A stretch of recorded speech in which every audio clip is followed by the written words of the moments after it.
my screen? Yeah, 1 second. Do I hit close? What do you do? No, hold on.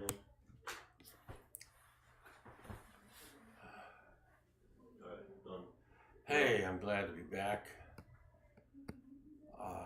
I'm going to tell you, we used to say when I was a kid, 25 words or less. Well, it won't be 25 words or less. I'm going to tell you very succinctly why Trump is going to win this election. I'm sitting in the E-train going into Manhattan from my Big Pen studio in Queens, and a Orthodox man sitting next to me, with his yarmulke and his black suit and everything, in the 60s. And I knew it was Rosh Hashanah, so I said Happy New Year to it, and he liked that. And we started talking, and he asked me if I was a Democrat. I said, hell no. And this is what he said. And this is why Donald Trump is going to win the election.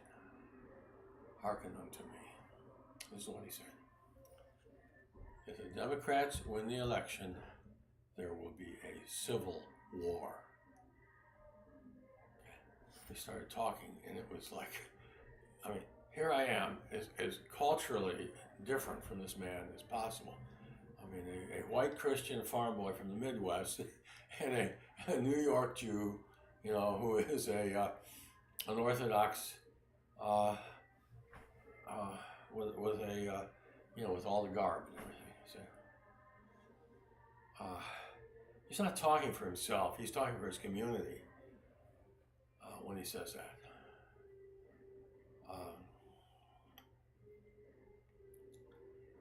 So here we're talking together, and it sounds like his words are coming out of my mouth. Yes. So you've got people this diverse with the same sentiment exactly, that they will die before they will accept the camel as their president, as their de facto president. Okay? But it's not going to happen, and this is why it's not going to happen. Everybody's talking about civil war now. Why? Well, because the camel, during her acceptance speech, I don't know if that's the right word, when she and Biden talked about how happy they were about being the Democratic nominees and what they were going to do for us, all this. You remember that. And he called himself an old guy and said he needed her. And she basically told us that she was going to be the de facto president because she was going to sign an executive order if the Congress did not pass a law, an act of Congress, confiscating assault weapons. If they didn't do that in 100 days, she said she was going to sign an executive order. She can't do that. Only the president can do that. And then Biden acquiesced. He said nothing about that. And that's acquiescence is, affirmation in a situation like this. It means yes, she's going to be the president, and she's going to tell me what to do.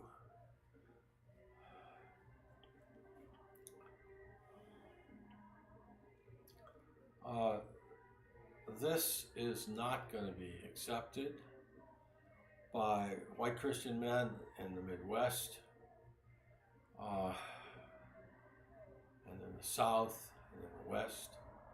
Not going to accept it. Not because she's black, that doesn't help, but they're not going to have a vice president who was not elected as president, sign an executive order, have goofball Biden sign an executive order confiscating their assault rifles. No. This would be an act of war. This would be a declaration of war. And it would result in a bloody civil war. That's my humble opinion. But now, and obviously, it's a sentiment that's, you know, that's on the rise here, an epiphany that millions of people are having. That this is not going to happen without war. All right, so why is this one factor going to prevent the camel from becoming the de facto president? All right, because the Dems in the battleground states, they're going to be very well aware of this threat of impending war if they vote for the camel. And they just ain't going to vote. They're not going to vote. See, let me explain to you the difference between polling and voting. Many people have said, I'm going to kill Stahl. That's me. Here's Stahl. I'm still alive. See, it's very different to say, I tell a pollster, I'm going to vote for, I'm likely to vote, and I'm going to vote for Biden. And another thing to do it. And if you are living from hand to mouth, like most Democrats are, living from hand to mouth, you can't take a chance on a civil war, or even serious disruption of your life. That's the last thing you want, and you're gonna be scared off. Trump, is a known quantity, and he's done a good job as a president. Biden and Harris are the unknown, and then you have this added factor of the threat of war. If you actually vote for the camel, you're not going to do it. Enough people aren't going to do it to cause the swing states to vote Trump. I mean, I'm telling you obvious things, aren't I? I mean, isn't this pretty obvious?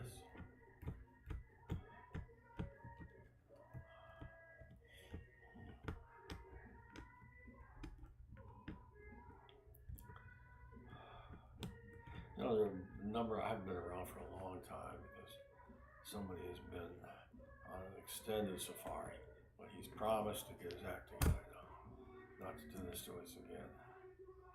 I had a lot of things to talk about, but they're not that important. The virus, God. You know, the virus brought out the real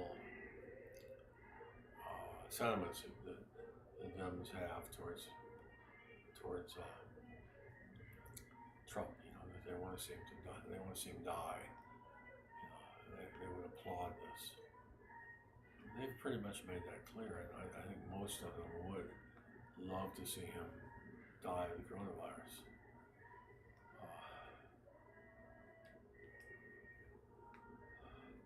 Well, this is something new. I mean, I've been through 10 presidents. Maybe it's only 9. I counted when I was talking about them. It was 9 or 10. Eisenhower being the first. And I can't remember people really hating a president that was from another party that they voted against. I can't remember a single time of hating. I mean, nobody hated Jimmy Carter, wanted him dead. Ditto for, LBJ was the most loathsome of all the Democrat presidents in my lifetime. No Republican wanted him dead. I mean, it would be too strong a word to say that they hated him. So who else do we have? Obama.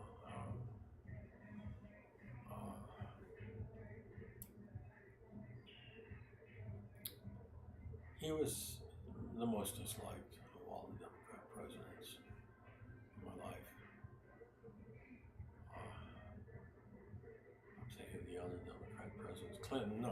Clinton, you know, Clinton was relatively popular among white male, at least white male Republicans. Is relatively popular. I was scandalized by the idea that they were trying to impeach him for getting BJ's. You know, when he was doing a good job. People are so frivolous. They're so shallow. How can you talk about getting rid of a president, Trump, who has clearly been the most effective president in my lifetime? I mean, Obama created ISIS, you know, by leaving Afghanistan. I'm sorry, leaving Iraq without safeguards against ISIS, and I think he was actually sympathetic to Muslim extremism in the Middle East.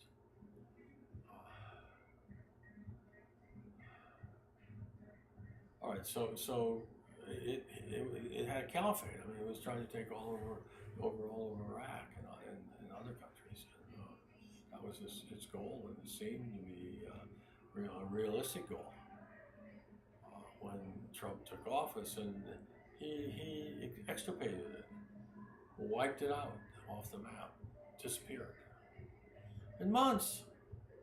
Okay, I mean, I don't have to go over his achievements with you. You know what they are. I mean, when I look at my portfolio, I think I'm dreaming, and I owe it to President Trump. I owe this. And I'm a 77-year-old, you know, retired guy, and there's tens of millions of Russ Stalls with old geezers with portfolios, tens of millions of us, and we are all beholden to it. And, you know, black people are beholden to it for what he's done, you know, for black unemployment,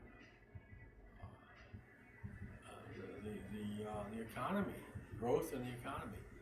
I mean, you know, comparing growth in the economy in his 4 years to Obama's eight years, I mean, it's dramatically better. See? Unemployment is better. I mean, he's been a great president. Now you're going to fire him because you don't like him? How shallow, how frivolous that is. And you're gonna look into his tax returns and his past.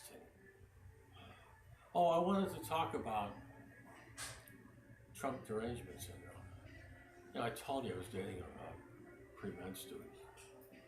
She is a living doll. Oh God, little eyes just beam like two beacons. Her figure. Oh God, she used to die for this little thing. She has Trump derangement syndrome. Off the fucking charts.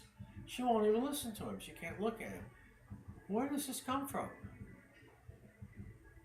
You know, I mean, I've got to be. I know I'm a better psychologist than Jordan Peterson, even though I don't have I never took a course in psychology. He has a PhD and he's a professor at Harvard, Toronto. No, I'm a better psychologist. And so I wanted to ask. I mean, I asked myself this question: where the hell does this insane hatred come from that I find in women all the time, and sometimes in men? You know, what's going on here? So I ask Dreamboat, you know, my little Dreamboat, why do you hate Donald Trump? She cannot tell me. She does. She literally doesn't know. Now I know why I hate Joseph Stalin. I know why I hate Winston Churchill and FDR. I consider them joint venturers and mass murderers par excellence, without peer, historically. Yes, FDR and Truman, they were the worst.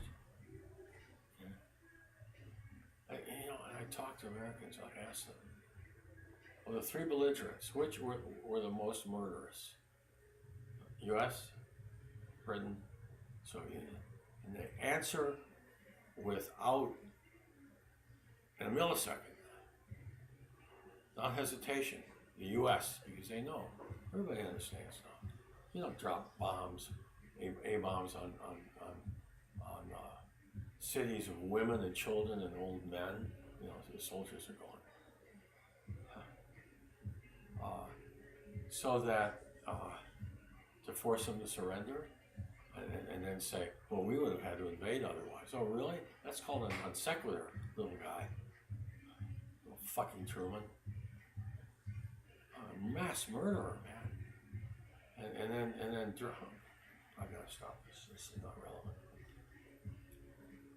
Americans are waking up, you know, and they're starting to understand our past and our hideous crimes against humanity.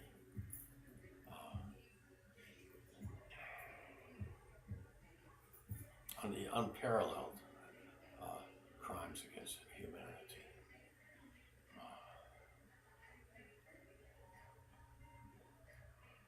I am getting off the track and having trouble getting back on again. I will.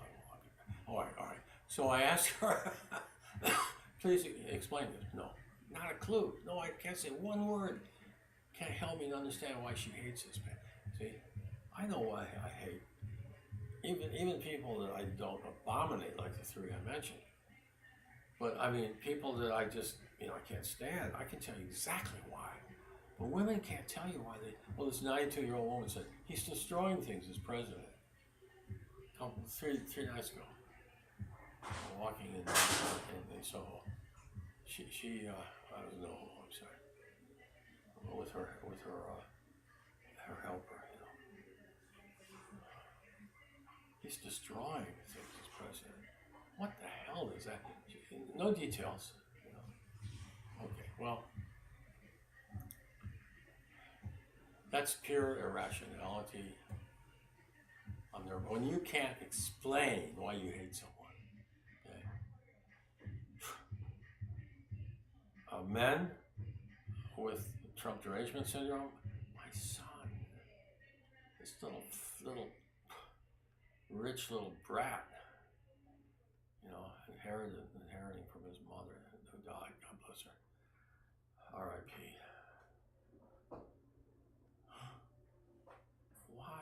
You know, he calls his father Donald Trump, and he says, we're two peas in a pod, which I'm very flattered by, you know. He tells me, I said, well, Russell, what the hell are you talking about? Why would you hate Donald Trump? Oh, I'm going to vote for him, but he's a clown, he's a buffoon. What the hell are you talking about? He's got a great personality, and he's a great communicator. All right, so I try to figure out why, and I'm sure many women hate Trump for the same reason, and there's an unconscious hatred because they won't sit down and tell you, well, this is why I hate the guy. It's all some hysterical bullshit. Like he's just destroying things. I watched the YouTube on Trump's residences, and it's really more, you have to have a gigantic ego like mine and be very happy with your plight in life. You know, not to be put off by the surfeit of ostentation and well, it's more than ostentation. It's lifestyle. I mean, you know, we used to have a program called Lifestyles of the Rich and Famous. Well, this guy Trump is off the charts. I mean, he's got the most luxurious penthouse in the city. You know, Trump Tower. You know, gold, everything. Everything decorated with gold. Okay. Then he's got Mar-a-Lago, which is probably the most spectacular mansion in the country, residence in the country. Mar-a-Lago, thanks. Uh, but then he's got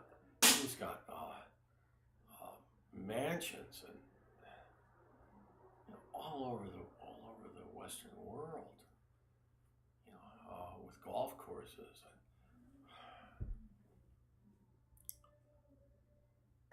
It's just my head was spinning. I just is one after the other, and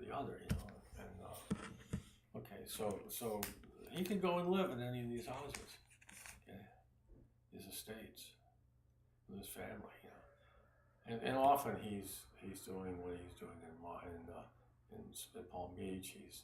He's monetizing his house, by having turning it into a country club, golf course, whatever. All right, if that's not enough to make you green with envy of the guy, the women, he has his own beauty contest. Imagine being him, in his 20s, when he's young and 6'3", 2 or 3, and he's good looking, and he's not obese, and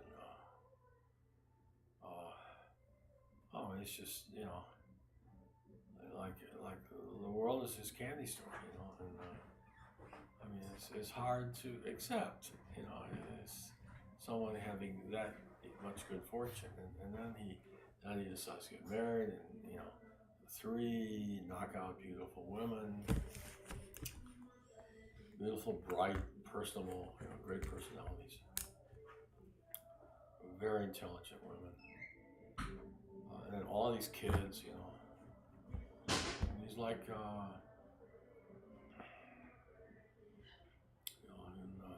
Sheikh of Araby, his love belongs to me.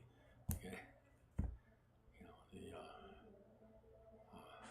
the Sheikh with his harem. See, so what I'm talking about is, and then just getting all the attention he's gotten, and being this charismatic person,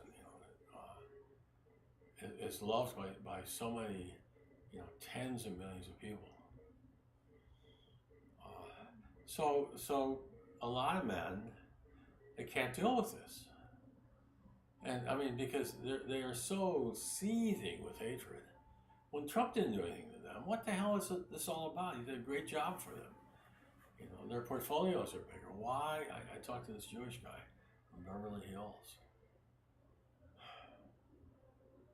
Oh, he just fulminated about how he hated Donald Trump. What the hell did Donald Trump do to him? Except, he admitted to me that, his portfolio had grown. Well, nothing of substance. But he just fulminated. I'm listening. I'm listening for substance, meaning, something real. He's a jerk. Says this guy. Oh God. They are going to be very miserable when Trump wins, and he will win. I believe he's a hell of a nice guy. I believe Trump is a hell of a nice guy. I think he has a big heart. I don't think I'm stupid. I mean, I picked so many juries. I can't remember how many juries I picked. And my intuition, I told you about my intuition. I'm trying a case, and I'm not watching the jury. I can't watch the jury. I can't look at the jury, but I feel the jury. I get glimpses, but I feel them. So their movements, and I get up and walk out, and so on. And I read people from their faces. I always know if I'm going to win, and more important, I know if I'm going to get a big verdict or not. Intuitive. I'm always right, and I have lost. I've tried some stupid. When I was a kid, I did, and I knew the jury was against me. Intuition is called. Well, what I intuit about Trump is he's a great guy. You know, he's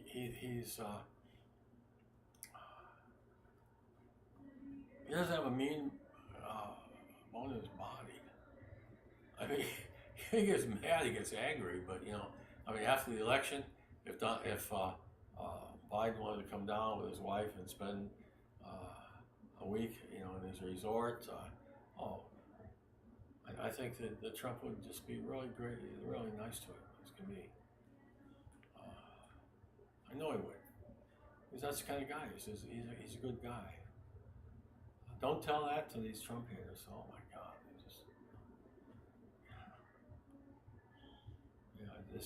it's so. Yeah, so I guess you can add that to the long list of factors that are going to cause Trump to win. I mean, these people must know, especially these intelligent. There's a Jewish guy, owned restaurants, you know, highly intelligent, just you know, quintessential, you know, Jewish success story. He's got to know why he hates Trump in his heart, in his soul of souls, heart of hearts. You know, deep down inside, he's got to know. You know, that he maybe envies him. I don't know.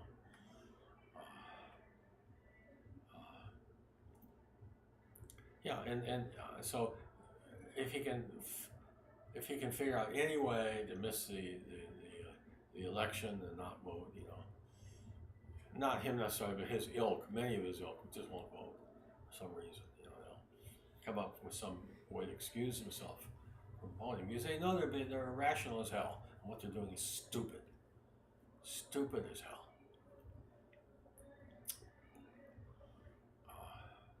So I predict a landslide in most of the battleground states and a Trump victory in all of the battleground states, all of them. That's my prediction. Hey, I'm the guy that in 2010 everybody was calling double dip recession. I mean, that was the consensus. We were heading into a double dip recession.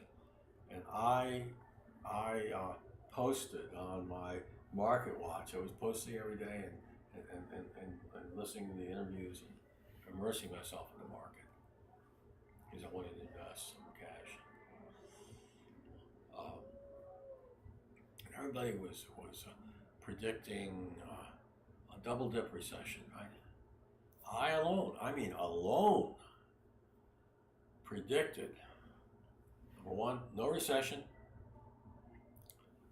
and the Dow was, I think, 9,000 to 10,000, somewhere in there. And I alone predicted Dow 11,000 in 2011. People said, "Oh, you're a stockbroker, and you're trying to drum up business." I was 1 year early. We hit 2011 and 2012.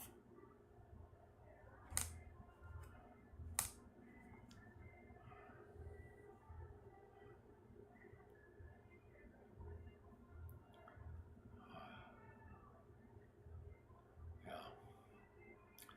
So I'm pretty good at. I've historically been very good at predicting.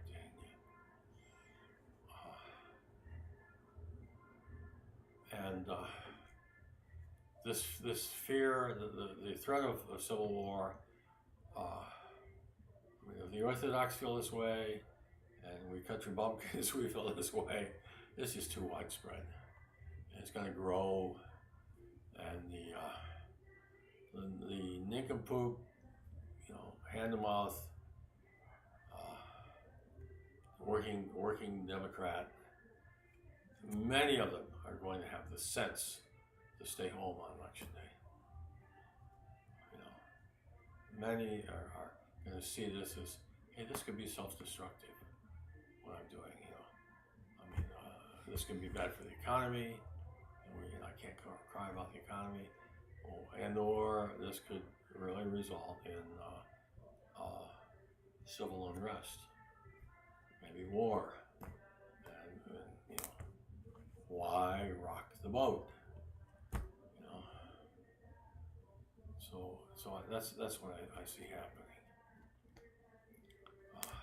I'm going to be watching now that I think I got tech under control here. I'm going to be watching this and I'm going to be commenting. Yeah, get out, please, and make sure everybody that every Republican, they're 100 years old, get out to vote, please. I mean, I don't want a civil war. Nobody wants a civil war. So let's avert one. Okay. Let's save our country by re-electing Donald Trump.